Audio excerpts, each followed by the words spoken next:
إن الحمد لله نحمده ونستعينه ونستغفره ونعوذ بالله تعالى من شرور أنفسنا وسيئات أعمالنا من يهده الله فلا مضل له ومن يضلل فلا هادي له وأشهد أن لا إله إلا الله وحده لا شريك له وأشهد أن محمدا عبده ورسوله اللهم صل وسلم على نبينا محمد وعلى آله وأصحابه أجمعين أما بعد. Jamaah sekalian kaum muslimin dan muslimah, barakallahu fikum. Kita lanjutkan kajian kitab Riyadhus Shalihin min kalami Sayyidil Mursalin Muhammad ibn Abdullah sallallahu alaihi wasallam, sebuah kitab karya dari Abu Zakaria Yahya bin Sharaf An-Nawawi Asy-Syafi'i, atau dikenal dengan Al-Imam An-Nawawi rahimahullahu taala. Dan saat ini kita sampai pada bab yang ke-10. Beliau mengatakan bab al-mubadarah ila al-khairat wa hathu man tawajjaha li khairin 'ala al-iqbali 'alaihi bil jaddi min ghairi taraddud. Bab anjuran untuk segera di dalam berbuat kebaikan dan dorongan bagi siapa yang berbuat kebaikan untuk maksimal di dalam mewujudkannya tanpa ada keraguan. Ya, sekali lagi saya ulang, bahasanya bab ini menganjurkan kepada kita pertama untuk segera di dalam beramal saleh. Ya, ketika ada peluang untuk amal saleh, kemudian di sana kita ada kemampuan untuk menjalankannya, maka yang disyariatkan di dalam agama adalah segera di dalam melakukannya. Ya, yang kedua, di dalam melakukannya kita dianjurkan untuk sempurna, tidak maju mundur, atau dilakukan tetapi ada sedikit rasa yang belum totalitas. Ya, contohnya seperti saya contohkan kemarin, sedekah, ada peluang sedekah, kemudian kita ingat saya kalau sedekah aman, keluarga masih aman, ya, kemudian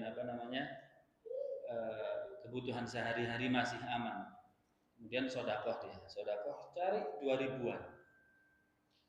Nah, ini yang dimaksud tidak maksimal di dalam melaksanakannya. Kemudian dia berhujjah, saya yang ikhlas sekian, kita katakan ikhlas antara kita dengan Allah. Adapun sedekah, tujuan sedekah apa hikmahnya? Untuk meratakan ekonomi, sehingga yang fakir merasakan kecukupannya, sehingga yang membutuhkan merasakan kebutuhannya. Apakah 2000 kemudian bisa terselesaikan? Ya, ini adalah hal-hal yang harus dibedakan, dan ini yang dibahas di dalam bab ini. Bukan hanya sedekah, ya, segala kebutuhan yang lainnya pun di dalam kategori ibadah maka termasuk di dalamnya. Kemarin kita sampai hadis, ya. Hadis pertama yang ke-87. Tidak mengapa kita baca lagi. Tafadhal, man yaqra? Siapa yang baca? Ada yang baca?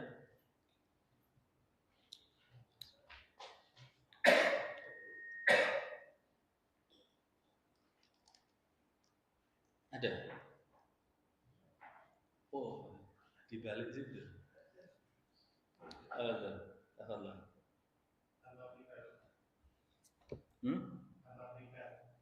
Tanpa berikut. Kalau salah push up 50 kali.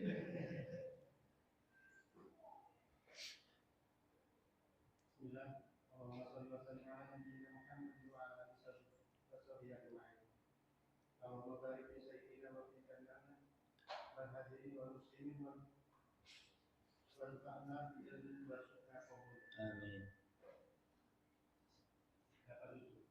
87. Nah.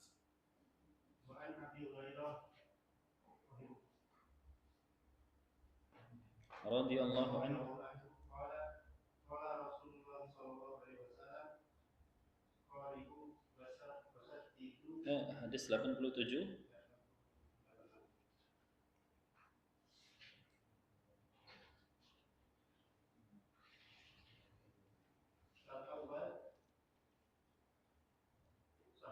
Ya.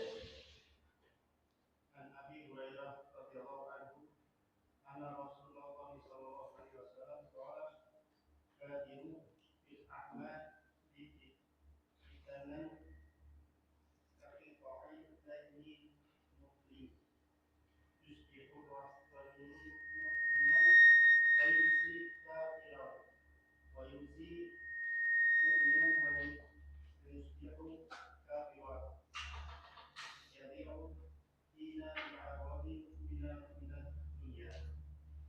Hadis yang pertama di dalam bab ini, kata penulis rahimahullah, dari Abu Hurairah radhiyallahu anhu, bahwasanya Rasulullah sallallahu alaihi wasallam bersabda, "Badiru bil a'mali fitanan." Ya, badiru artinya adalah segeralah. Di sini kalau kita belajar bahasa Arab, ini adalah sighah amr.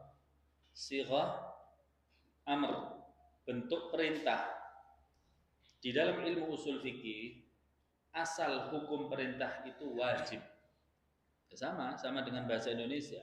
Kalau ada perintah, ada tanda seru, itu artinya apa? Perintah, dan konsekuensinya adalah wajib untuk dilaksanakan, bukan hanya anjuran. Ini adalah kewajiban, perintah dari Allah Subhanahu wa taala. Badiru. Kemudian ayat-ayat sebelumnya yang sudah kita baca, Allah mengatakan sari'u ila maghfiratin min rabbikum. Kemudian ada fastabiqu, fastabiqul khairat. Semuanya lafaz-lafaznya Allah Subhanahu wa taala menggunakan lafaz segera.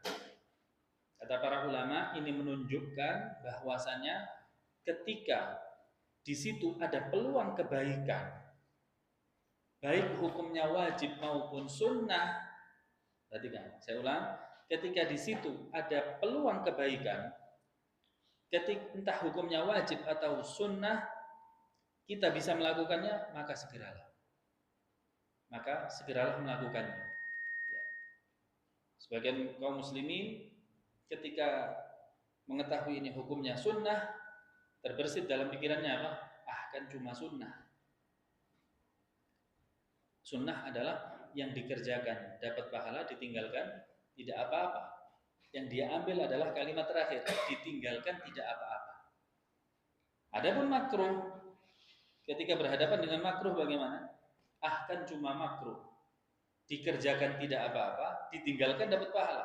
Kenapa tidak diambil yang ditinggalkan dapat pahala? Kenapa orientasinya hanya berpegang pada tidak apa-apa? Nah ini, ya, itu jika hukumnya apa? Sunnah. Sunnah, kemudian kaum muslimin mengatakan, sudah nggak perlu, ini kan cuma sunnah. Ya. Adapun wajib, ketika dia mengetahui hukumnya wajib, dia lakukan mau nggak mau, tetapi ditunda atau di dalam melakukannya tidak maksimal. Inilah yang dibahas di dalam bab ini. Dan hadis ini mengatakan badiru bil a'mali fitanan. Bersegeralah untuk beramal di masa fitnah. Bersegeralah di dalam beramal di masa fitnah. Perintah untuk bersegera untuk beramal soleh itu secara asal, secara umum, entah di masa fitnah atau tidak. Yang penting ada peluang beramal segera. Dan di sini ditekankan fitanan, terutama di masa fitnah. Terutama di masa fitnah. Ketika kaum muslimin menganggap maksiat itu hal biasa. Ini fitnah. Fitnah adalah ujian, bukan fitnah yang dimaksud adalah yaitu tuduhan keji terhadap seseorang yang tidak mendasar, bukan. Yang dimaksud fitnah di sini adalah masa-masa ujian. Ketika kaum muslimin menganggap maksiat itu biasa. Ketika kaum muslimin berada dimanapun, di situ ada peluang bermaksiat, ini namanya masa fitnah. Ketika banyak manusia lebih memilih hawa nafsunya daripada wahyu, fitnah. Ketika manusia lebih memilih hukum selain Allah dan meninggalkan hukum Allah, ini juga fitnah. Dan ketika kita hidup di masa-masa seperti itu, kata Rasul sallallahu alaihi wasallam, badiru bil a'mal, supaya kita segera di dalam beramal, amal apapun, yang sunnah ataupun yang wajib. Ya. Yang wajib contohnya ketika ada azan, sholat 5 waktu, segera. Kalau kita bicara rukun Islam, sholat segera, zakat segera. Ketika harta kita sudah sampai nisab, kita hitung 85 gram emas sampai nisab, keluar. Jangan tunda. Karena di masa fitnah, ketika kita menunda, walaupun 1 hari, bisa jadi masuk ke telinga kita syubhat. Masuk ke telinga kita bisikan, nggak apa-apa zakat ditunda, diputar dulu, nggak dikeluarkan zakat. Apalagi kalau ditundanya lebih dari 1 hari, 2 hari, 1 minggu, 1 bulan, dikhawatirkan akan ada bisikan-bisikan karena kondisi sudah menyebar fitnah tadi. Dan di sini fitnah yang dimaksudkan di dalam hadis ini adalah fitnah yang sangat parah. Kaqita'il lailil mudlim. Fitnah tadi seperti potongan malam yang gelap gulita. Ya, maksudnya potongan malam yang gelap gulita adalah susah dideteksi. Seakan-akan ini hak, seakan-akan ini benar zahirnya, padahal itu fitnah. Padahal itu fitnah. Seakan-akan nampaknya ini adalah syariat Allah. Contohnya tadi ya, contoh barangkali dengan menunda zakat Anda bisa menyelamatkan kaum muslimin, dengan menyelamatkan ekonomi mereka, diinvestasikan untuk yatim piatu barangkali. Seolah-olah semangat, seolah-olah syar'i, padahal itu adalah fitnah. Ya. Kemudian ketika seseorang mendengarkan azan, dia tunda. Apa alasannya? Ini kan cari ma'isyah. Cari ma'isyah itu seperti jihad. Ya, seperti menyelamatkan nafkah keluarga ini adalah wajib. Adapun panggilan sholat nanti setelah ini.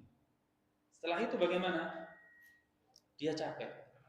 Capek ketika sholat, keluar lagi dalilnya. Capek ketika sholat adalah tidak baik karena sholatnya tidak khusyuk, harus istirahat dulu sampai keluar waktunya.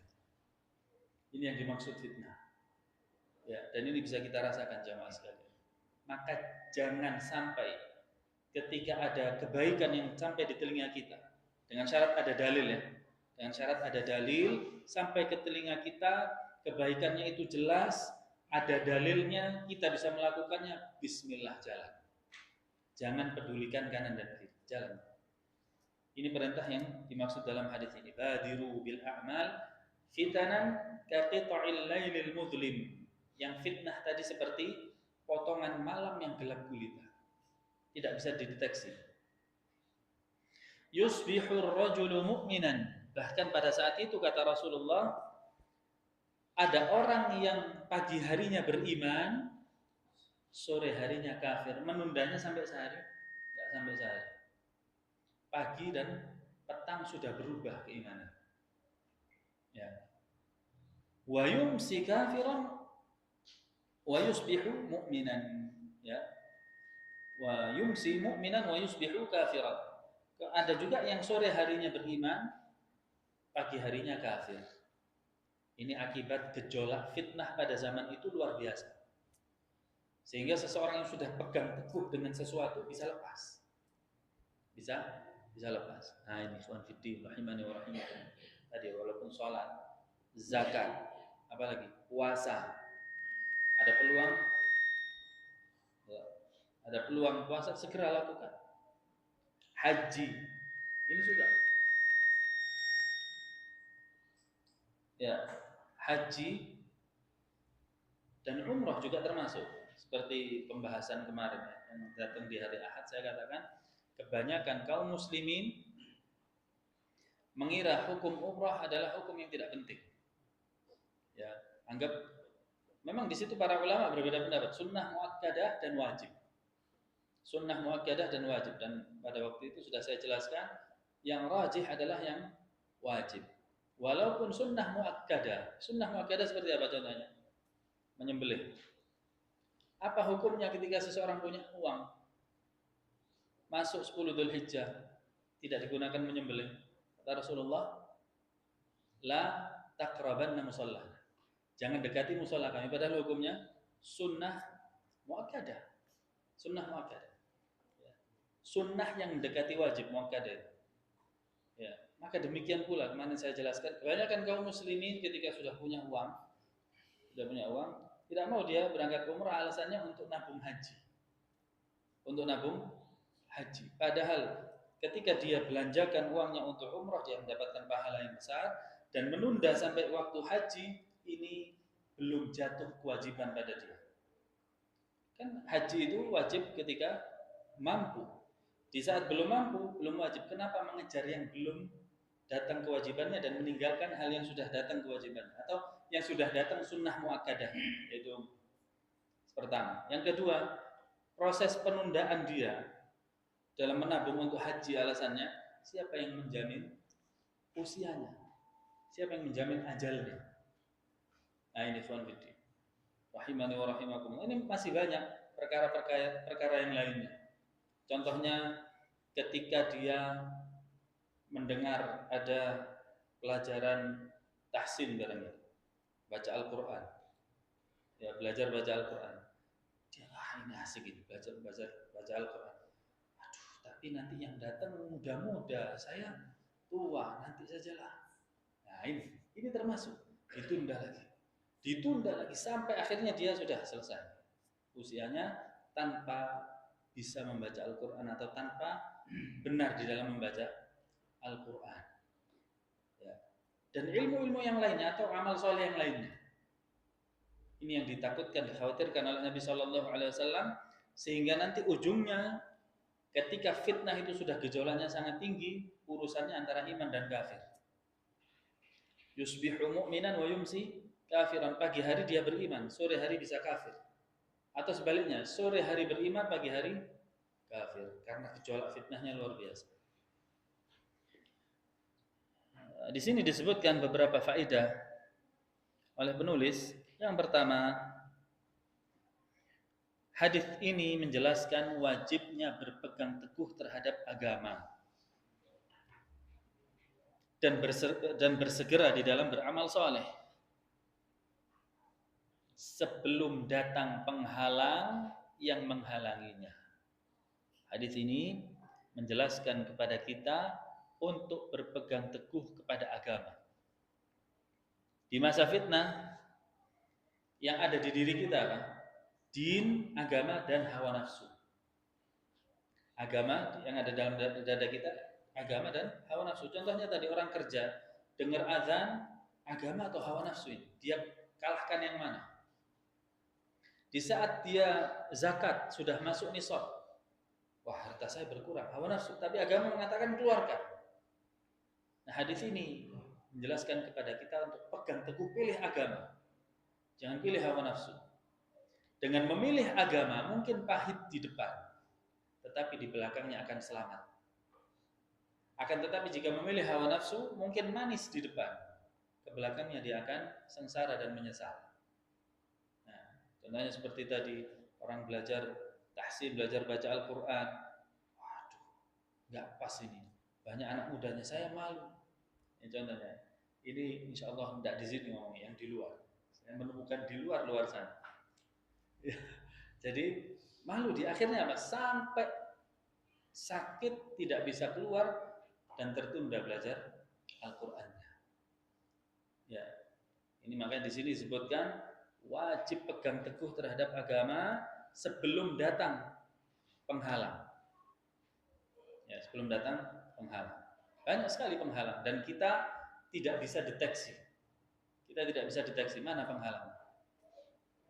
Mungkin wah nanti aja lah, nanti mungkin pas kosong, nggak ada orang, saya tak belajar ke gurunya tahsin, ya, atau gurunya dipanggil, nanti gurunya saya panggil lah ke rumah saya privat, telepon, Ustaz tolong belajar tahsin, afwan saya nggak bisa, tidak terlaksana. Nah ini peluang-peluang kebaikan janganlah ditinggalkan. Faedah kedua dari hadis ini, al-fitanul mudillah satatabi'u akhir zaman. Fitnah yang menyesatkan, ya, fitnah tadi bukanlah tuduhan keji ya kepada orang lain yang tidak mendasar, bukan. Fitnah tadi yang dimaksud apa? Merajalelanya maksiat. merajalelanya penghalang-penghalang untuk kita berbuat baik. Ya. Ini akan lebih bertambah seiring dengan berkembangnya zaman. Fitnah akan berkembang seiring dengan bertambahnya zaman. Tahun ini 2025 fitnahnya lebih kecil daripada 2026. 2027 lebih besar daripada 2026. Jika kita sudah mengetahui seperti ini, maka ini jadi motivasi. Kalau ada peluang berbuat baik sekarang, wah nantilah 2026. Jangan nanti fitnahnya lebih besar fitnahnya. Semakin tahun semakin besar fitnah. Dan antum bisa rasakan, ya. 10 tahun lalu nggak ada sound horror. Ada sound horror 10 tahun lalu. Ada. Ya, awalnya dari karnaval biasa. Kemudian ditambah yang turun ke jalan ibu-ibu. Ditambah lagi pakaiannya mulai diseksikan. Ditambah musik, sekarang musiknya dikencengin. Itu fitnah. Semakin tahun semakin bertambah. Ya. Nas'alullah min kulli su'. Faedah berikutnya, idza lahat lil 'abdi fursah khairun fal hazmu kullal hazmi ay yabtadiraha. Ya. لأن آفات الحزم التسويف الذي يثمر الفوت. Hendaklah ketika ada peluang berbuat baik untuk segera melakukannya. Dan jauhkan perasaan menunda. Dan jauhkan perasaan menunda. Li'anna taswifa minasyaitan. Karena menunda ini adalah salah satu bisikan syaitan. Syaitan tidak mungkin menyuruh kita berbuat syirik, minum khamar, suruh berzina. Tidak mungkin. Ini tahu syaitan. Ini ngaji kok. Ya. Syaitan membisikkan. Lakukan nanti. Kita mau baca kitab barangkali. Jangan sekarang, kata syaitan dibisikkan. Sekarang kamu istirahat dulu. Biar nanti tidur dulu. Setelah tidur, fresh matanya baca. Masuk semua sih. Wah, masuk alasannya syaitan. Taruh kitabnya, tidur. Tidur kita bangun mau baca ada lagi. Jangan sekarang, banyak anak-anak. Betul Bang? Nah, ya. Maka ketika ada peluang berbuat baik itu segera lakukan. Beda kalau memang ada uzur. Kalau memang ada uzur beda. Kalau ada uzur silahkan untuk ditunda. Kalau nggak ada uzur, ya. Kemudian syaitan memberikan uzur. Uzurnya syaitan itu biasanya yang depan-depan, nggak jelas, belum masih asumsi. Itu biasanya uzurnya syaitan. Maka jangan diturun. Ya.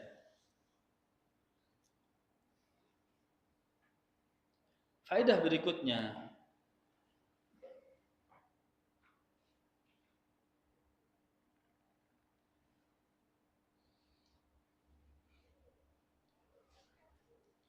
idza ibtagha al-'abdu bi ayati Allahi thamanan qalilan raqqa dinihi wa dha'fihi yaqinihi. Ya, hadis ini menjelaskan apabila seorang hamba memanfaatkan ayat Allah Subhanahu wa taala untuk mencari dunia, maka hal ini yang justru akan melemahkannya. Jika seorang hamba menggunakan atau memanfaatkan ayat Allah Subhanahu wa taala untuk mencari dunia, ya, maka yang demikian akan justru melemahkannya sendiri.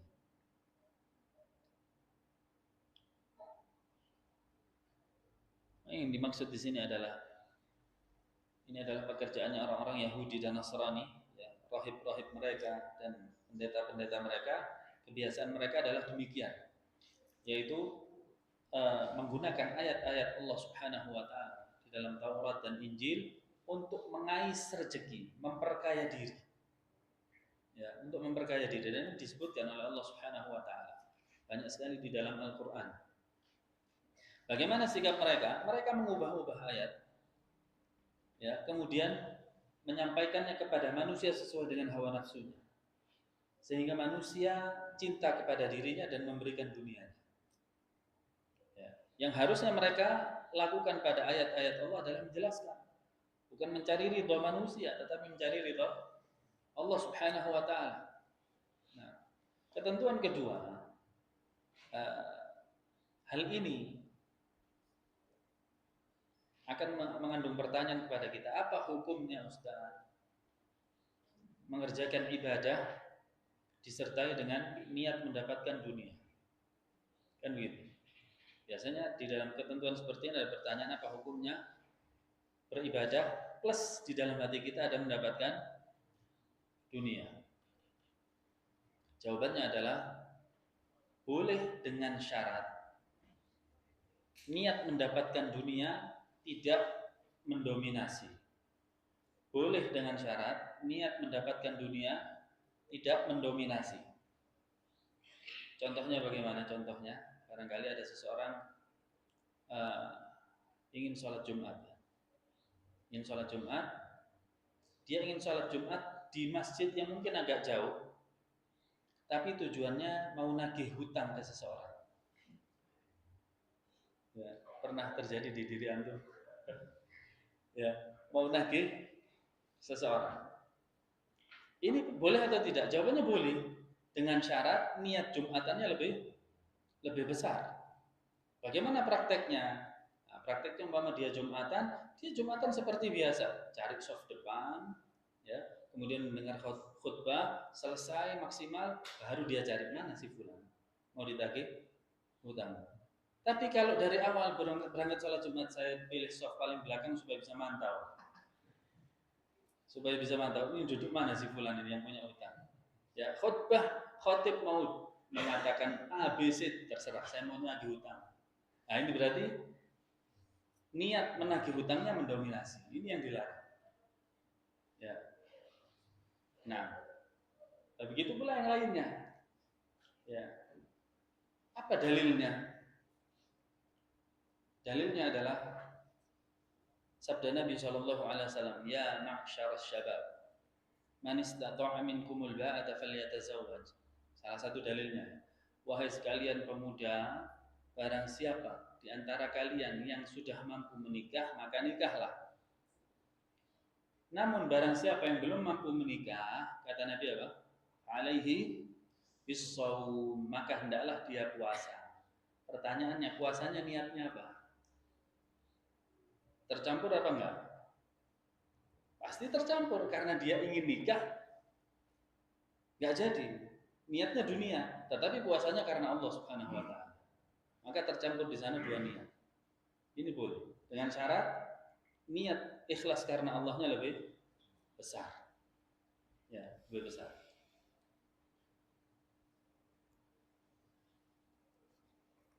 Nah, sekarang masuk ke hadis 88. Silakan.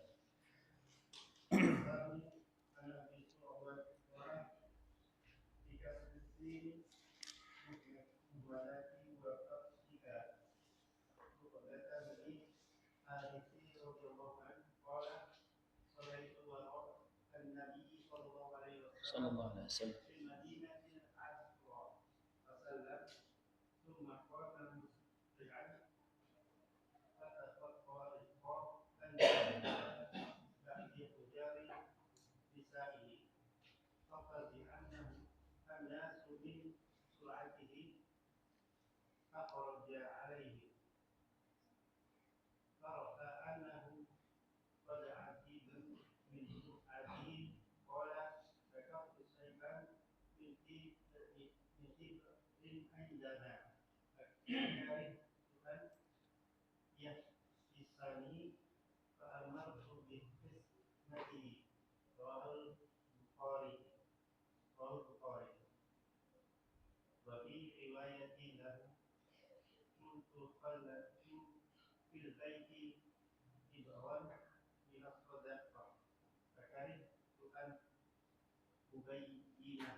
Fakarihtu an abaituhu.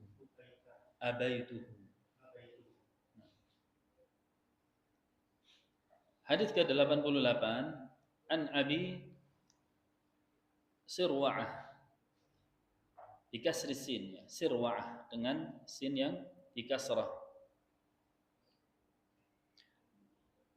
yaitu Uqbah bin Harith radhiyallahu anhu mengatakan, "Shallaitu wara'an Nabi sallallahu alaihi wasallam bil Madinatil Asra." Aku pernah sholat di belakang Nabi sallallahu alaihi wasallam di kota Madinah pada waktu itu waktu asar. Salat asar. Fasallam, kemudian Nabi salam, thumma qama musri'an, kemudian langsung bangkit. Setelah salam Nabi langsung bangkit, ya. Musri'an, secara segera, cepat-cepatan. Fatakhatta riqaban nas, sampai beliau memisahkan pundak-pundak manusia. Permisi begitu. Ila ba'di hujari nisa'i, dan beliau langsung menuju kepada rumah-rumah istri-istrinya. Fafazi'an nas min sur'atihi, manusia pun pada waktu itu merasa khawatir, ada apa ya pada Nabi. Seperti kita kalau lihat barangkali setelah sholat orang tahu-tahu loncat cepet-cepetan, ini ada apa ini? Seperti itu. Fa kharaja alaihim, ya. Kemudian Rasul sallallahu alaihi wasallam keluar kepada mereka, fara'a, atau kembali maksudnya kembali masuk masjid, fara'a annahum qad ajibu min sur'atihi. Ya, Nabi pun mendapati wajah-wajah mereka terheran-heran, bertanya-tanya, ada apa gerangan yang terjadi pada Nabi Muhammad SAW. Qala, kemudian Nabi menjelaskan, dzakartu syai'an min tibrin indana. Tadi setelah salam, saat sholat, saya teringat ada beberapa keping emas dan perak milik orang lain yang ada di saya. Fakarihtu an yahbisan. Ya.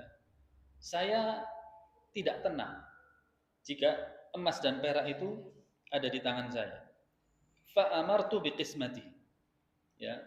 Maka aku menyuruh istri-istri itu ya untuk membagikan emas dan perak tadi.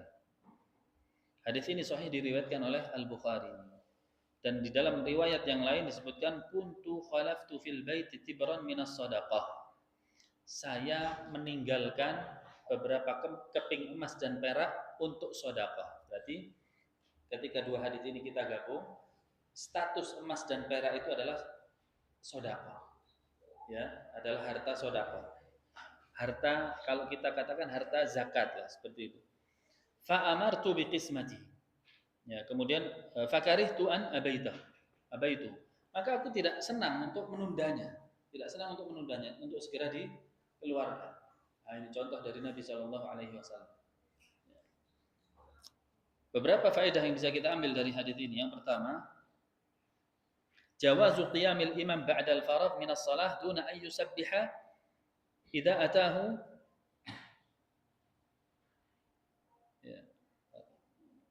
idza atahu man yushghiluhu. Bolehnya bangkit dari sholat secara langsung, bahkan dia seorang imam, boleh, enggak zikir dulu. Ya. Ketika memang ada sesuatu yang menyibukkannya atau sesuatu yang mengganggu pikirannya, daripada zikirnya tidak tenang, maka sebaiknya dia menyelesaikan urusannya dulu. Ya. Dan kalau kita berada pada diri kita, ini juga boleh kita lakukan. Minimal kata para ulama, kita membaca astaghfirullah, kemudian Allahumma antas salam wa minkas salam, tabarakta ya dzal jalali wal ikram, bangkit. Silahkan. Lanjutkan sambil jalan bisa. Atau jika langsung memang kebutuhannya langsung, astaghfirullah sambil jalan juga boleh. Allah Subhanahu wa taala mengatakan di dalam surat Ali Imran, alladzina yadhkuruna Allaha qiyaman wa qu'udan wa 'ala junubihim. Orang-orang yang berzikir kepadaku baik dengan berdiri, duduk maupun berbaring. Boleh. Kalau memang ada hajat. Jika tidak, maka sebaiknya tetap menyelesaikan zikir terlebih dahulu. Faedah kedua, insyighalul fikri fi shalah la yubtiluha walakin yakhsha an yadhhab al-khushu'. Ya. Berpikir atau pikiran yang menyibukkan ketika sholat itu tidak membatalkan sholat. hanya saja akan mengurangi kekhusyuannya. Jadi tadi di sini Nabi SAW juga pernah